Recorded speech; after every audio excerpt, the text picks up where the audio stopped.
왜 어떤 사람은 평생 술, 담배를 하고도 90까지 살고 어떤 사람은 건강하게 살아도 50에 세상을 떠날까요? 왜 형제가 똑같이 자랐는데 한 명은 건강하게 늙고 한 명은 일찍 병이 들까요? 오늘 들려드릴 이야기는 한 스님께서 직접 목격하신 일입니다. 두 형제가 있었습니다. 형은 평생 몸을 혹사했고 동생은 건강에 집착했습니다. 하지만 결과는 모두의 예상을 뒤엎었습니다. 이 이야기의 끝에 가시면 여러분은 한 가지 진실을 깨닫게 되실 것입니다. 장수는 노력이 아니라 이미 정해진 것이라는 사실을요. 하지만 그 운명을 바꿀 수 있는 단 하나의 방법이 있습니다. 그것이 무엇인지는 끝까지 들으셔야만 아실 수 있습니다. 이 영상이 여러분께 삶과 죽음에 대한 지혜를 전해드린다면 구독과 좋아요 부탁드립니다. 작은 클릭 하나가 여러분의 선업이 되고 그 선업이 건강과 장수의 복으로 돌아올 것입니다. 박진수와 박진호, 2살 터울의 형제였습니다. 진수가 형이었고 진호가 동생이었습니다. 진수가 35이 되던 해 아버지가 돌아가셨습니다. 예순이 채 안 되셨는데 갑작스러운 심장마비였습니다. 장례식장 밤, 문상객들이 다 돌아간 빈 빈소에서 진호는 형의 옆에 앉아 있었습니다. 손이 차가웠습니다. 아버지가 누워 계신 관을 보니 가슴이 얼어붙는 것 같았습니다. 숨을 쉬는데도 공기가 제대로 들어오지 않았습니다. 형, 진호의 목소리가 떨렸습니다. 우리 아버지 예순도 안 되셨어. 예순도. 나도 저렇게 갈까봐 무서워. 진호는 자신의 가슴을 움켜쥐었습니다. 심장이 마구 뛰었습니다. 공황이 오는 것 같았습니다. 아버지는 술도 안 하셨잖아. 담배도 끊으셨잖아. 그런데도 진수는 동생의 떨리는 어깨를 감싸 안았습니다. 진수도 가슴이 미어졌지만 형으로서 참아야 했습니다. 동생이 무너지는 걸 보니 더 단단해져야 한다는 생각이 들었습니다. 진호야, 괜찮아. 우리는 아버지보다 더 오래 살 거야. 하지만 진호는 형의 위로가 공허하게 느껴졌습니다. 그날 밤, 진호는 한숨도 자지 못했습니다. 눈을 감으면 자신이 관 속에 누워있는 모습이 보였습니다. 숨이 막혔습니다. 식은땀이 흘렀습니다. 아버지 장례 후 일주일, 진호는 새벽 5시 알람에 눈을 떴습니다. 몸은 천근만근이었지만 억지로 일어났습니다. 운동해야 해. 건강해져야 해. 아버지처럼 되면 안 돼. 조깅복을 입고 밖으로 나갔습니다. 이른 새벽 공기는 차가웠습니다. 숨을 쉴 때마다 폐가 조여드는 것 같았습니다. 하지만 뛰었습니다. 한 걸음, 한 걸음 뛸 때마다 살아있다. 나는 살아있다고 되뇌었습니다. 한 달이 지나자 체중이 5kg 빠졌습니다. 거울을 봤을 때 홀쭉해진 얼굴을 보며 진호는 처음으로 미소를 지었습니다. 잘하고 있어. 건강해지고 있어. 하지만 그 미소는 오래가지 못했습니다. 마트에서 장을 볼 때였습니다. 가공식품 코너를 지나는데 가슴이 두근거렸습니다. 저기 들어있는 방부제, 첨가물이 내 몸을 망가뜨릴 거야. 손에 땀이 났습니다. 유기농 채소 코너로 갔습니다. 가격이 2배였지만 망설이지 않았습니다. 계산대에서 카드를 긁을 때 아내가 조심스럽게 물었습니다. 여보, 이렇게 비싼 거 사면 우리 생활비가.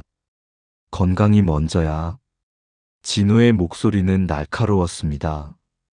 스스로도 놀랐습니다. 왜 이렇게 예민해졌을까? 하지만 멈출 수 없었습니다.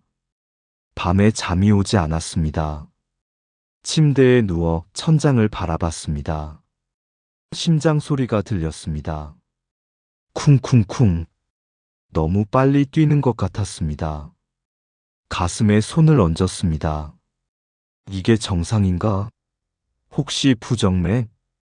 핸드폰을 켜서 검색했습니다. 심장마비 전조 증상, 심근경색 초기 증상, 새벽 2시까지 의학 정보를 찾아봤습니다. 그럴수록 불안은 커졌습니다. 다음 날 회사에서 상사가 야근을 요청했습니다. 박 대리, 오늘 이 보고서 좀. 죄송합니다. 오늘은 안 됩니다. 뭐, 요즘 자네 왜 이래? 맨날 먼저 퇴근하고. 진호는 가슴이 답답했습니다. 이 사람은 모릅니다. 스트레스가 얼마나 무서운지, 과로가 사람을 어떻게 죽이는지. 죄송합니다. 진호는 그냥 나왔습니다. 뒤에서 상사가 뭐라 하는 소리가 들렸지만 신경 쓰지 않았습니다. 석 달 후 진호는 사표를 냈습니다. 아내가 울었습니다. 여보, 우리 아이들 학원비는 어떻게? 내가 요가원 차릴 거야. 작지만 할 수 있어. 직장 다니면서 스트레스 받는 것보다 낫잖아. 하지만 내가 죽으면 어쩔 건데. 진호는 소리를 질렀습니다.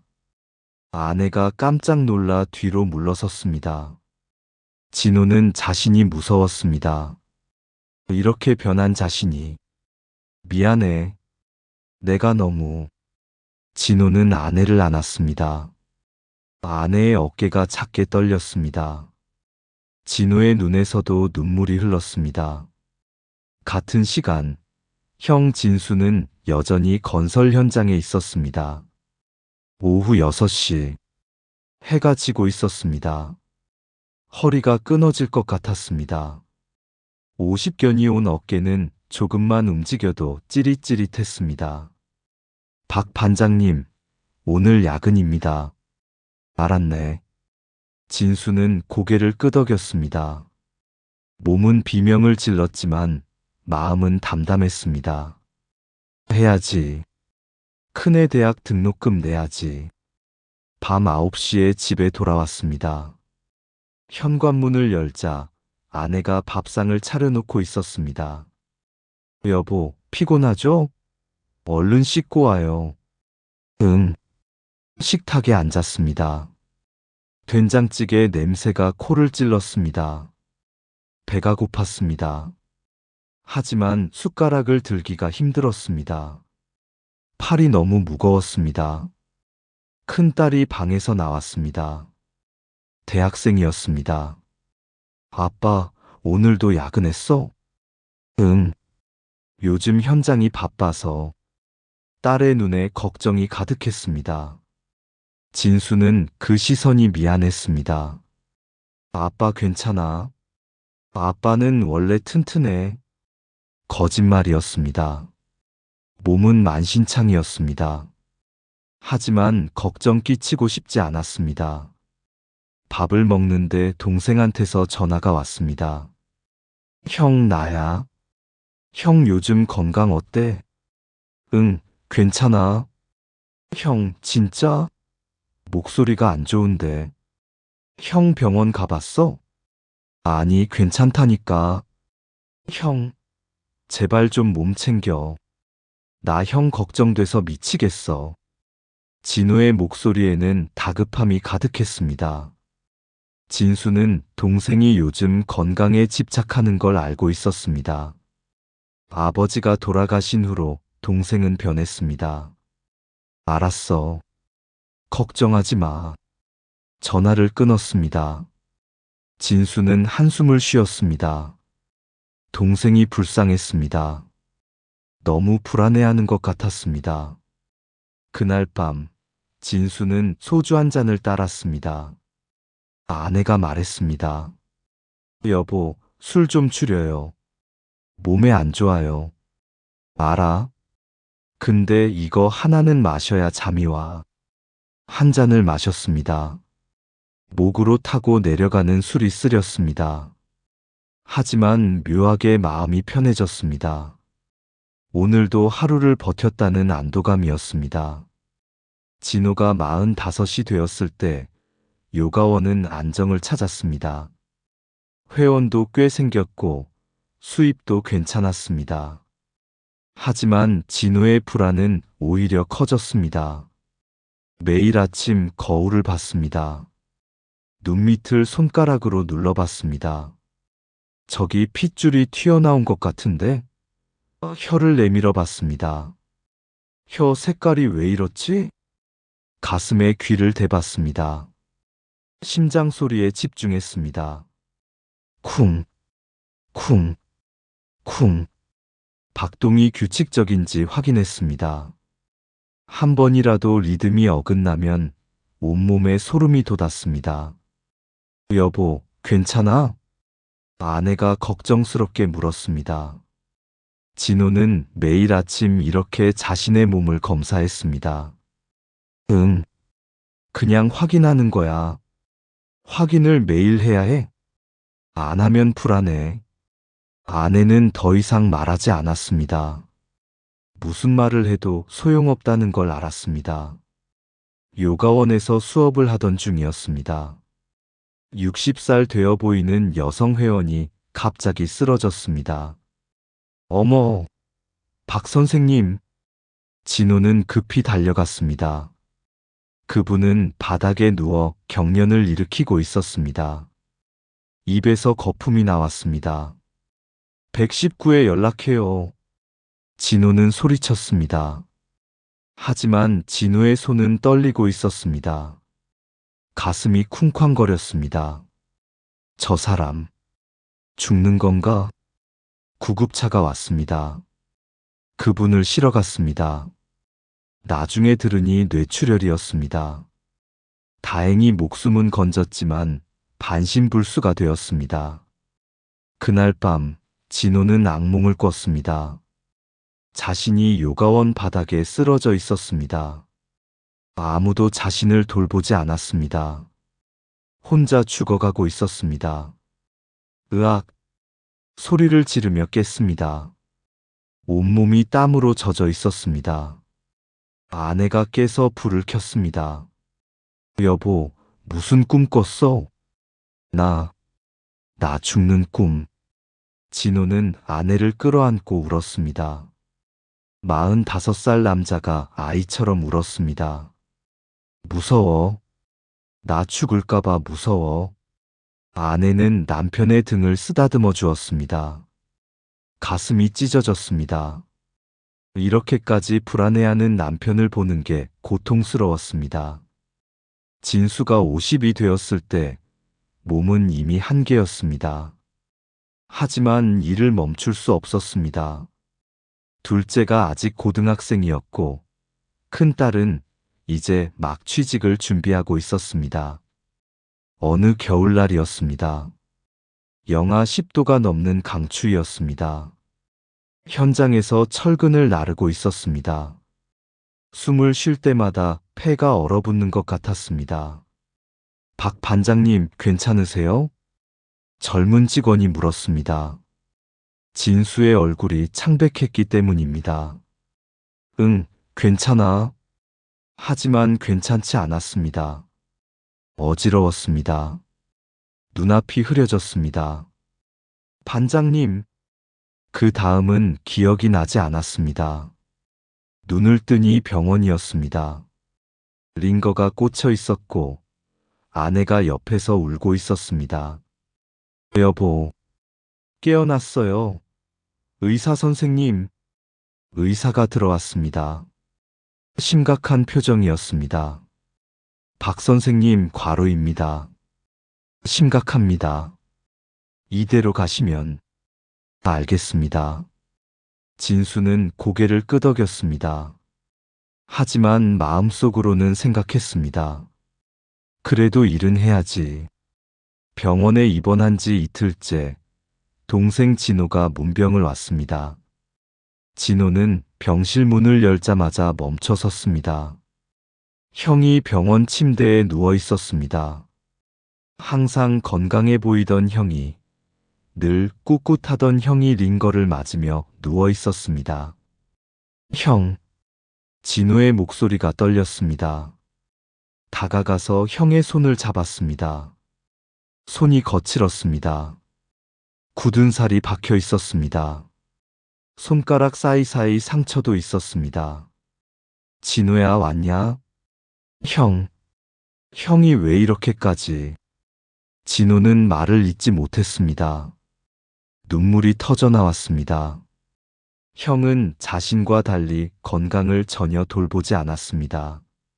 술도 마시고 담배도 피우고 밤늦게까지 일했습니다. 하지만 지금 이 순간 진호는 깨달았습니다. 형이 왜 그렇게 살았는지를. 가족을 위해서였습니다. 조카들을 위해서였습니다. 형, 미안해. 내가 형한테 잔소리만 하고. 뭘? 네가 걱정돼서 그런 거잖아. 진수는 웃었습니다. 하지만 그 웃음은 쓸쓸했습니다. 진호는 형의 손을 꽉 쥐었습니다. 형은 나보다 튼튼해. 형은 오래 살 거야.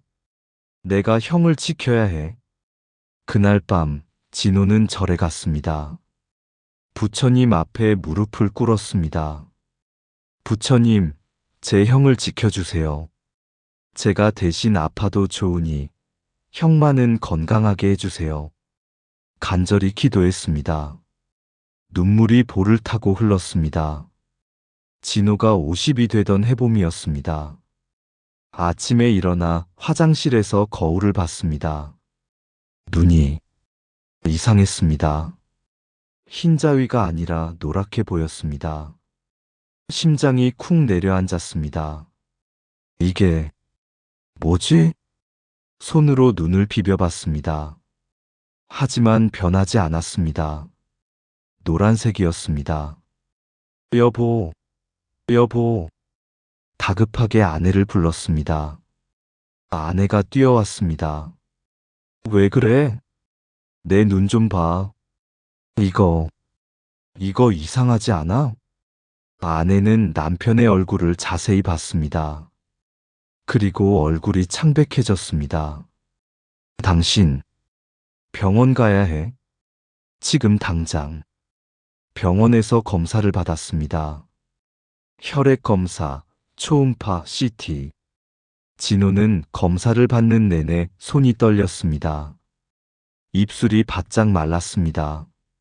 아니야. 아무것도 아닐 거야. 그냥 피곤해서 그런 거야. 하지만 마음속 깊은 곳에서는 알고 있었습니다. 뭔가 심각한 일이 일어났다는 것을. 진료실에서 의사를 기다렸습니다. 시계 초침 소리가 귓가에서 울렸습니다. 똑딱, 똑딱, 똑딱. 문이 열렸습니다. 의사가 들어왔습니다. 표정이 무거웠습니다. 진호는 알았습니다. 그 표정이 무엇을 의미하는지. 박 선생님. 의사가 입을 열었습니다. 진호의 심장은 이제 뛰는 건지 멈춘 건지 구분이 안 됐습니다. 간에 종양이 발견되었습니다. 크기가 상당히 큽니다. 세상이 멈췄습니다. 소리가 사라졌습니다. 진호는 의사의 입만 움직이는 걸 봤습니다. 간암입니다. 사기입니다. 사기. 그 단어가 진호의 머리를 강타했습니다. 그게 무슨 목소리가 나오지 않았습니다. 목이 메었습니다. 이미 많이 진행된 상태입니다. 치료를 시작해야 합니다만. 의사의 말은 계속되었지만 진호는 듣지 못했습니다. 머릿속이 하얗게 변했습니다. 불가능해. 말도 안 돼. 나는 그렇게 건강 관리를 했는데 술도 안 마시고 담배도 안 피우고, 운동도 하고, 유기농만 먹고. 왜 나야? 진료실을 나와 복도에 섰습니다. 다리에 힘이 풀렸습니다. 벽에 기대었습니다. 그리고 주저앉았습니다. 복도 벤치에 앉아있던 아내가 달려왔습니다. 여보, 뭐래? 아내의 얼굴이 두려움으로 가득 차 있었습니다. 진호는 아내를 보는 순간 눈물이 터졌습니다. 가남이래. 사기래. 아내는 비명을 삼켰습니다. 입을 손으로 막았습니다. 눈에서 눈물이 주르륵 흘러내렸습니다. 안 돼. 안 돼. 당신이. 두 사람은 병원 복도에서 끌어안고 울었습니다. 그날 밤, 진호는 혼자 집 베란다에 나갔습니다. 밤하늘을 올려다봤습니다. 별이 보였습니다. 왜지? 내가 뭘 잘못했지? 평생 두려워했던 일이 현실이 되었습니다. 죽음이 눈앞에 있었습니다. 진호는 무릎을 꿇고 하늘을 향해 울부짖었습니다. 왜요? 왜 저예요? 제가 뭘 잘못했어요? 아무도 대답하지 않았습니다. 차가운 밤바람만 불었습니다. 진수는 동생 소식을 듣고 온몸이 얼어붙었습니다. 전화기를 든 손이 떨렸습니다. 뭐라고? 형, 나, 가남이래. 동생의 목소리는 떨리고 있었습니다. 울고 있었습니다. 진수는 전화를 끊고 그 자리에 주저앉았습니다. 가슴이 무너져 내렸습니다. 진호가, 우리 진호가, 그렇게 건강을 챙기던 동생이, 그렇게 조심하던 동생이, 어떻게 이럴 수가. 진수는 당장 병원으로 달려갔습니다. 병실 문을 열었습니다. 진호가 병원 침대에 앉아 있었습니다. 항상 운동으로 다져진 몸이 자랑이던 동생이 초라하게 앉아 있었습니다. 진호야. 진호는 형을 보자 참았던 눈물이 터졌습니다. 어린아이처럼 울었습니다. 형, 나 왜 이렇게 됐어? 나 그렇게 조심했는데. 진수는 동생을 끌어안았습니다. 진수의 눈에서도 눈물이 흘렀습니다. 하지만 소리내어 울 수는 없었습니다. 형으로서 강해져야 했습니다. 괜찮아. 치료하면 나아. 아니야, 형. 사기래. 사기. 이미 늦었어. 아니야. 포기하지 마. 진수는 동생의 어깨를 꽉 잡았습니다. 동생의 얼굴을 똑바로 봤습니다. 우리 엄마 아빠는 우리를 포기하지 않고 키우셨어. 나도 널 포기 안 해. 절대 안 돼. 진호는 형의 눈을 봤습니다. 그 눈에는 확신과 사랑이 가득했습니다. 진호는 조금 진정이 되었습니다. 그날부터 진수는 매일 병원에 갔습니다. 새벽에 현장에 나가서 낮까지 일하고 오후에는 병원으로 갔습니다. 허리는 아팠지만 참았습니다. 동생을 위해서라면 얼마든지 참을 수 있었습니다. 진호는 항암 치료를 시작했습니다. 첫 번째 항암 후 진호는 토했습니다. 밥을 먹지 못했습니다. 머리카락이 빠지기 시작했습니다. 어느 날 진호는 손에 묻어난 머리카락을 보며 울었습니다. 형, 나 머리카락 다 빠져. 나 너무 추해. 진수는 동생의 손을 잡았습니다. 가슴이 미어졌습니다. 그렇게 외모를 신경 쓰던 동생이 머리카락을 잃어가는 모습을 보는 게 고통스러웠습니다. 아니야. 너 여전히 내 동생이야. 머리카락이 있든 없든. 진수는 동생의 머리를 쓰다듬었습니다. 그리고 눈물을 삼켰습니다. 석 달이 지났습니다. 진호의 몸무게는 15kg나 빠졌습니다. 항암 치료는 암세포만큼이나 진호 자신도 망가뜨렸습니다. 어느 날 밤, 진호가 형에게 말했습니다. 형, 나 스님한테 가보고 싶어. 스님? 응. 내가 왜 이렇게 됐는지 알고 싶어. 내가 전생에 무슨 죄를 지었길래. 진호의 목소리는 간절했습니다.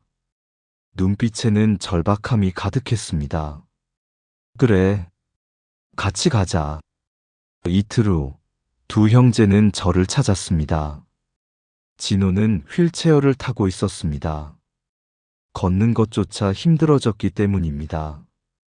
절 마당에 들어서자 진호는 깊은 숨을 들이마셨습니다.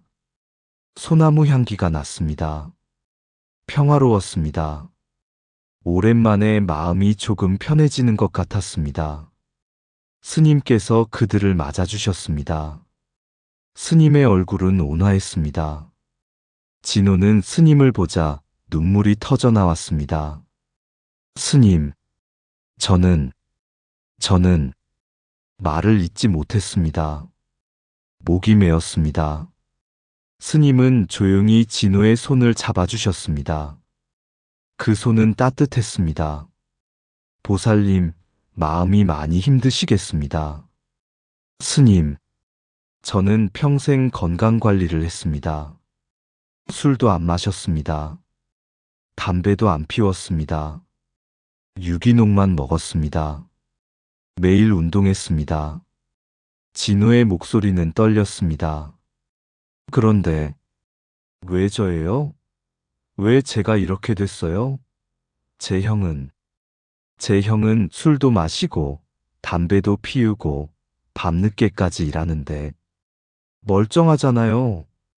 진호는 형을 보며 소리쳤습니다. 원망이 아니었습니다. 이해할 수 없다는 절규였습니다.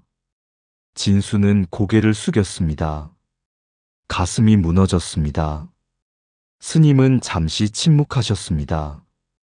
그리고 눈을 감으셨습니다. 한참 후에 눈을 뜨셨습니다. 보살님, 수명은 이미 정해진 것입니다. 그 말에 진호는 온몸이 얼어붙었습니다. 정해진 거요? 그렇습니다. 부처님께서는 업보경에서 말씀하셨습니다. 수명은 전생의 업에 따라 정해진다고 하셨습니다. 전생의 업. 진호는 중얼거렸습니다. 전생. 기억나지 않는 삶. 그 삶이 지금의 자신을 만들었다는 말입니까? 보살님은 전생의 사냥꾼이었습니다. 스님의 말에 진호는 숨이 멎었습니다. 많은 동물을 죽였습니다. 사슴도 멧돼지도 토끼도 생계를 위해서였지만 그것은 살생이었습니다. 그 업으로 현생에서 단명하게 된 것입니다. 진호는 머리를 흔들었습니다. 아니에요. 저는 기억나지 않아요. 기억하지 못할 뿐입니다. 하지만 업은 남아 있습니다. 몸에 새겨져 있습니다. 스님은 진수를 보셨습니다. 형님 보살님은 전생의 의원이었습니다. 진수는 눈을 크게 떴습니다. 가난한 마을의 의원이었습니다. 돈이 없는 사람들을 무료로 치료했습니다. 밤을 새워가며 환자를 돌봤습니다. 전염병이 돌았을 때도 도망가지 않고 환자들을 간호했습니다. 스님의 목소리는 부드러웠습니다. 보살님은 수많은 생명을 살렸습니다. 그 공덕으로 현생에서 장수하는 것입니다. 진수는 믿을 수 없었습니다. 자신이 의원이었다니. 하지만 보살님, 현생에서는 그 몸을 함부로 대했습니다. 과로했고, 술을 마셨고, 담배를 피웠습니다. 그래도 보살님이 건강한 이유는 전생의 공덕이 그만큼 크기 때문입니다. 진호는 형을 봤습니다. 눈에는 복잡한 감정이 섞여 있었습니다. 부러움도 슬픔도 그리고 이해도. 그럼 제가 아무리 건강 관리를 해도 소용없었던 거군요. 진우의 목소리는 힘이 없었습니다. 모든 것을 포기한 사람의 목소리였습니다. 스님은 고개를 끄덕이셨습니다. 그렇습니다. 수명은 노력으로 바뀌지 않습니다. 보살님이 건강 관리를 한 것이 의미가 없는 것은 아닙니다. 하지만 정해진 수명 자체는 바꿀 수 없습니다. 그럼 방법이 없습니까? 진호는 간절히 물었습니다. 마지막 희망을 붙잡고 싶었습니다. 한 가지 방법이 있습니다. 무엇입니까? 진호는 휠체어에서 몸을 앞으로 내밀었습니다. 지금부터라도 생명을 살리십시오. 생명을 살리라고요? 그렇습니다. 남은 시간 동안 선업을 쌓으십시오. 생명을 구하십시오. 사람이든 동물이든 벌레든 살생을 하지 마시고 생명을 살리십시오. 하지만 저는 이미. 진호는 자신의 마른 몸을 내려다봤습니다. 그러면 다음 생에서는 장수하실 것입니다. 다음 생. 진호는 허탈하게 웃었습니다. 웃음소리는 울음 같았습니다. 저는 이번 생에서 오래 살고 싶었는데 적어도 형보다는. 목소리가 떨렸습니다. 눈에서 눈물이 흘러내렸습니다. 스님은 진우의 손을 꽉 잡으셨습니다. 보살님, 집착을 내려놓으십시오. 금강경에서 부처님께서 말씀하셨습니다. 수명에 집착하는 자는 고통받고 수명을 받아들이는 자는 평화롭다고 하셨습니다. 어떻게 받아들입니까? 나는 아직 쉰도 안 됐는데. 진호는 울먹였습니다. 보살님, 길이가 중요한 것이 아닙니다. 어떻게 사느냐가 중요합니다. 100년을 의미 없이 사는 것보다 하루를 의미 있게 사는 것이 낫습니다. 스님의 목소리는 단호하면서도 따뜻했습니다. 보살님은 평생 무엇을 했습니까? 오래 살기 위해 건강에 집착했습니다. 하지만 그 시간 동안 누굴 도왔습니까? 누구를 사랑했습니까? 그 말에 진호는 할 말이 없었습니다. 가슴이 찔렸습니다. 반면 형님 보살님은 어떻습니까? 가족을 위해 헌신했습니다. 자식들을 위해 몸을 혹사했습니다. 그것이 바로 사랑입니다. 진수는 눈물을 흘렸습니다. 평생 당연하게 생각했던 일들이 이렇게 의미 있는 것이었다니. 보살님, 이제라도 늦지 않았습니다. 남은 시간 동안 의미 있게 사십시오. 남을 도우십시오. 생명을 살리십시오. 그러면 보살님의 남은 시간이 빛날 것입니다. 진호는 스님의 눈을 봤습니다. 그 눈에는 자비가 가득했습니다.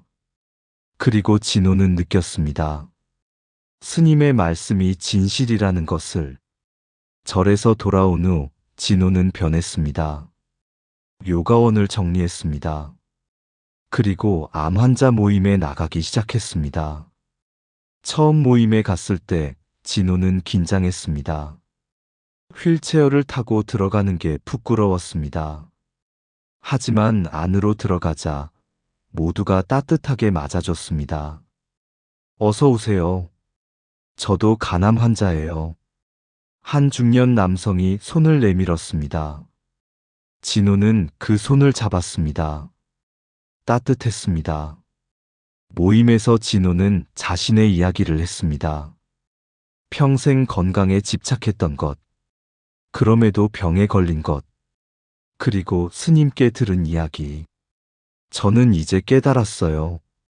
오래 사는 게 중요한 게 아니라 어떻게 사느냐가 중요하다는 걸. 진호의 목소리는 떨렸지만 확신에 차 있었습니다. 한 젊은 여성이 울었습니다.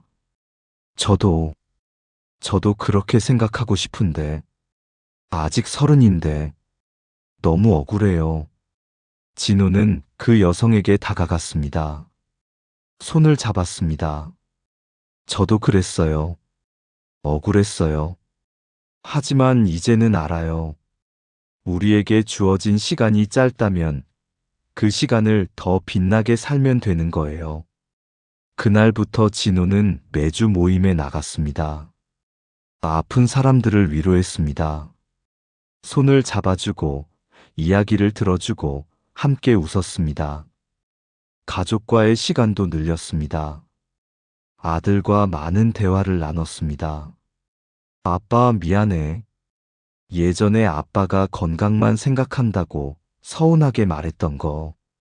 아들의 눈에는 눈물이 고였습니다. 아니야. 내 말이 맞았어. 아빠가 건강에만 집착했지. 정작 너희들을 제대로 못 봤어. 진호는 아들을 껴안았습니다. 아들의 어깨가 떨렸습니다. 아버지의 품에서 아들은 울었습니다. 아빠, 가지 마. 미안하다. 아빠가 너무 일찍 가서. 진호도 눈물을 흘렸습니다. 하지만 이상하게도 마음은 평화로웠습니다. 이렇게 아들과 진심으로 마주하는 것이 처음이었습니다. 아내와도 많은 시간을 보냈습니다. 젊은 시절 이야기를 나눴습니다. 처음 만났을 때 이야기, 결혼할 때 이야기, 아이들이 태어났을 때 이야기. 여보, 고마웠어. 나 같은 남편 만나서 고생 많았지. 무슨 소리예요? 당신 덕분에 행복했어요. 아내는 남편의 마른 손을 꽉 잡았습니다. 눈물이 멈추지 않았습니다. 여보, 나는 당신이 오래오래 살 줄 알았어요.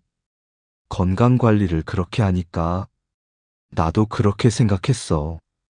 근데 아니더라고. 수명은 정해진 거였어. 진호는 쓸쓸하게 웃었습니다. 하지만 후회는 안 해. 마지막 이 시간 동안 정말 행복했으니까. 진호가 세상을 떠나기 일주일 전이었습니다. 병원 침대에 누워 있었습니다. 더 이상 휠체어도 탈 수 없었습니다. 형을 불렀습니다.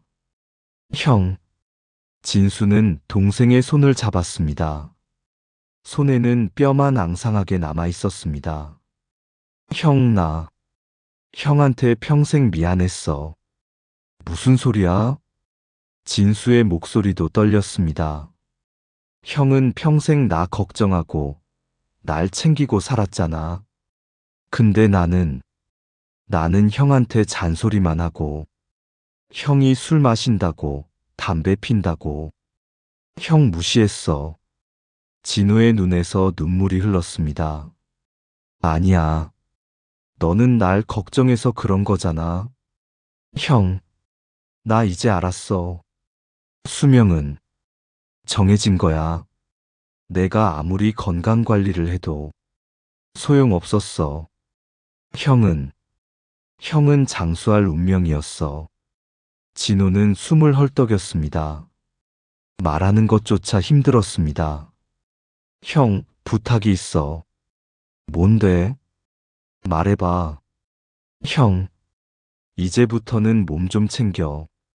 나처럼 극단적으로 말고, 적당히. 술도 좀 줄이고, 담배도 끊고. 진호는 형의 손을 꽉 쥐었습니다. 남은 힘을 다해서 형한테는 오래 살 운명이 있어. 그 운명을 낭비하지 마. 제발. 알았어. 그렇게 할게. 진수는 울었습니다. 소리내어 울었습니다. 그리고 형, 나 대신 오래오래 살아줘. 조카들 결혼도 봐주고, 손주들도 봐주고, 내 목까지 살아줘. 진우의 목소리는 점점 작아졌습니다. 형, 고마웠어.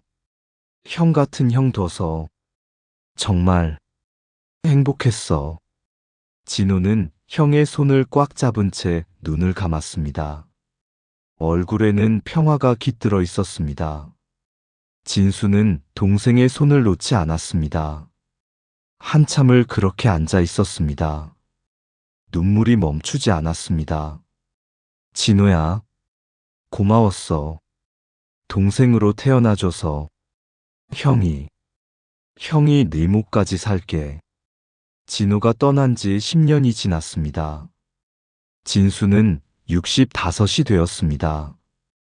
동생과의 약속을 지켰습니다. 술을 끊었습니다. 담배도 끊었습니다. 일도 줄였습니다. 몸을 돌봤습니다. 규칙적으로 운동했고 건강검진도 받았습니다. 하지만 진수는 동생처럼 집착하지 않았습니다. 적당히 관리하되 삶을 즐겼습니다. 손주들과 놀아주고 아내와 여행도 다녔습니다. 그리고 동생이 했던 봉사를 이어갔습니다. 매주 암 환자 모임에 가서 봉사를 했습니다. 어느 날 한 젊은 암 환자가 진수에게 물었습니다. 30살 정도 되어 보이는 청년이었습니다. 얼굴은 창백했고 머리카락은 다 빠져 있었습니다. 아저씨, 저는 왜 이렇게 일찍 아픈 걸까요? 아직 30인데 결혼도 못하고 아이도 못 낳고. 청년의 목소리는 절망에 가득 차 있었습니다. 진수는 청년의 손을 잡았습니다. 따뜻하게 감싸 주었습니다. 수명은 이미 정해진 거란다. 정해진 거요? 청년이 고개를 들었습니다. 그래, 우리는 그걸 바꿀 수 없어. 전생의 업에 따라 정해진 거지. 그럼 포기하라는 말씀이세요? 청년의 눈에 눈물이 고였습니다. 아니야. 오히려 반대야. 진수는 청년의 손을 꽉 쥐었습니다. 남은 시간 동안 더 열심히 살라는 거야. 남을 돕고 사랑하고 의미 있게 살라는 거지. 그러면 다음 생에서는 건강하게 장수할 거야. 다음 생. 청년은 중얼거렸습니다. 내 동생이 그랬어. 50에 세상을 떠났지. 하지만 마지막 6개월은 그 어느 때보다 빛났어. 남을 도왔고, 가족을 사랑했고, 의미 있게 살았거든. 진수의 눈에는 동생에 대한 그리움이 가득했습니다. 나는 65인데도 건강해. 하지만 내 삶이 동생보다 더 의미 있었을까? 나는 잘 모르겠어. 오히려 동생이 더 빛나는 삶을 산 것 같아. 청년은 진수를 빤히 쳐다봤습니다. 그리고 천천히 고개를 끄덕였습니다. 감사합니다, 아저씨. 제가 생각을 좀 해볼게요. 그날 밤, 진수는 집 베란다에 나갔습니다. 하늘을 올려다봤습니다. 별이 빛나고 있었습니다. 진호야, 형이 내 말대로 잘 살고 있어. 형은 아마 90까지 살 것 같아. 네가 그렇게 바라던 나이까지 말이야. 진수의 눈에서 눈물이 흘렀습니다. 하지만 형은 알아. 길이가 중요한 게 아니라는 걸. 너는 50만 살았지만 마지막 그 시간은 정말 빛났어. 형보다 더 의미 있게 살았어. 바람이 불었습니다. 진수는 그 바람 속에서 동생의 목소리를 듣는 것 같았습니다. 형, 고마워. 형이 내 목까지 살아줘서. 진수는 미소 지었습니다. 눈물이 흘렀지만 행복했습니다. 사랑하는 여러분, 오늘 이야기는 우리에게 무엇을 가르쳐 줍니까? 건강하게 장수하는 것은 노력만으로 되지 않습니다. 이미 정해진 것입니다. 전생의 업에 따라 결정됩니다. 부처님께서는 업보경에서 말씀하셨습니다. 수명은 전생의 살생과 살생의 업에 따라 정해진다. 생명을 많이 구한 자는 장수하고 생명을 많이 죽인 자는 단명한다. 우리는 이것을 바꿀 수 없습니다. 하지만 받아들일 수는 있습니다. 수명에 집착하지 마십시오. 대신 남은 시간을 의미 있게 사십시오. 진호는 50에 세상을 떠났지만 마지막 6개월은 그 어느 때보다 의미 있었습니다. 사람들을 위로했고, 가족을 사랑했고, 생명을 살렸습니다. 진수는 65에도 건강하지만 이제는 자신만을 위해 살지 않습니다. 동생의 뜻을 이어 남을 돕고 있습니다. 여러분도 마찬가지입니다. 오래 사는 것이 목표가 아니라 의미 있게 사는 것이 목표입니다. 지금부터라도 생명을 살리십시오. 남을 도우십시오. 사랑을 나누십시오. 그러면 이번 생이 짧더라도 다음 생에서는 건강하게 장수하실 것입니다. 그리고 무엇보다 여러분이 살아있는 지금 이 순간을 소중히 여기십시오. 건강에 집착하느라 정작 중요한 것들을 놓치지 마십시오. 가족과 함께하는 시간, 친구와 나누는 웃음, 누군가를 돕는 기쁨. 그것이 진정한 삶입니다. 이 영상이 여러분께 삶과 죽음에 대한 지혜를 전해드렸다면 구독과 좋아요 부탁드립니다. 그리고 지금 마음에 가장 큰 바람이 있다면 조용히 댓글로 한 줄로 남겨보셔도 좋겠습니다. 건강에 대한 염려, 가족에 대한 걱정, 인생에 대한 고민이 있다면 나눠주세요. 부처님께서 여러분의 소원을 들어주실 것입니다.